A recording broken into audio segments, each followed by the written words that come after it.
I crashed my first car, and it's like the first 3 days I had it. I was heartbroken. They were more heartbroken because they were written off. I drove off. So hold it. What's happening? Talk us through this. So you're driving. What is this car? It was a Mini. So you're driving your Mini? Yeah, a new Mini or second-hand Mini? It's brand spanking. I made the mistake of like buying it brand new. Yeah. What colour was the Mini?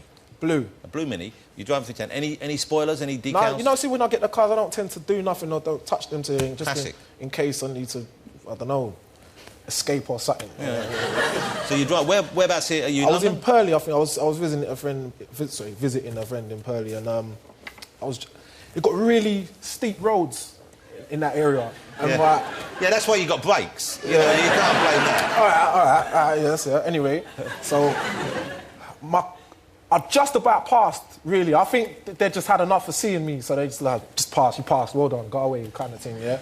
So, but my clutch control weren't really good. So it's like I was getting up this road and then kept slipping back. So getting up and I was shitting myself. I was like, no, yeah. So I drove out and that and bang! What's going on? I see some flashing lights. What's that, man? And then it was the police. And it's like, just my luck. This kind of thing only happens to me. My first crash, and it's the police. But they were cool about it. They got what needed to, like, they checked if I was all right and that. Yeah. I mean, lawsuits or whatever and that. So, and then did they ask for an autograph? Did they know who you were? No, I don't think they did by that. They probably would have made a bigger deal about it. Well, now they would know who you were, I would have thought. Probably, yeah. But you're a safer driver now? A lot safer. Is it a car, the car you have at the moment, is it still got a clutch or is it an automatic? It's still got a clutch there, but I ain't crashed since. No, well... but, you know, when you're starting out, you're still learning, really, you know exactly, that. That's what I mean, man. Yeah. So, like, my clutch control's a bit better. I'll try not to go to Purley no more.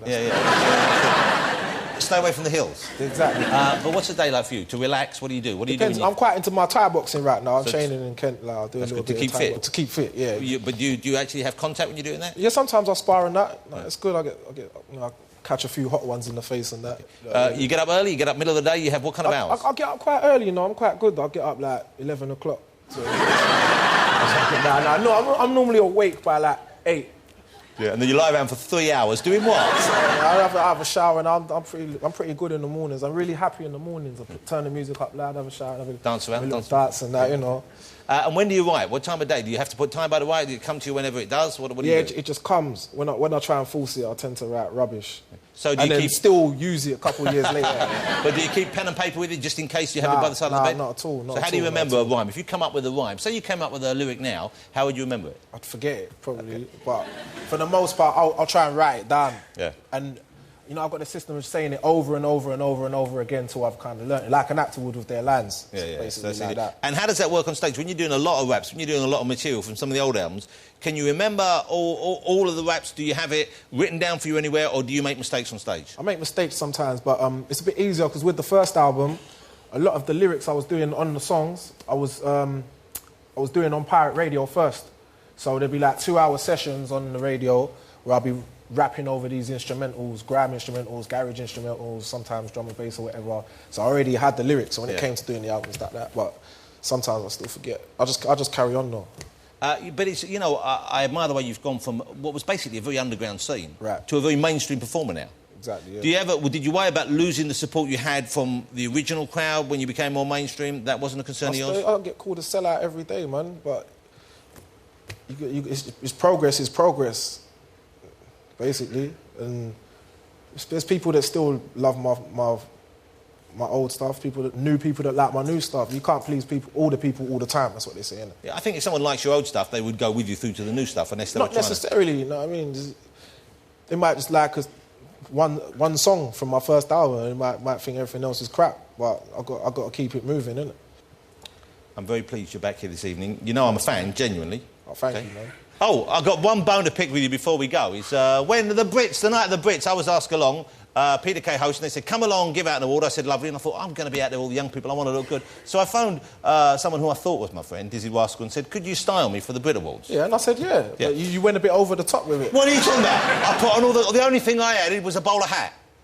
I never told you about it. That chain weren't my idea. Them gold trainers weren't my idea. What are you talking about? I didn't have any. I said to you what trainers. You said some white Air Nikes. I didn't have any. All right, and then I gave you a pair of Air Max. Yeah, but then I already had the gold ones on, and they look fly.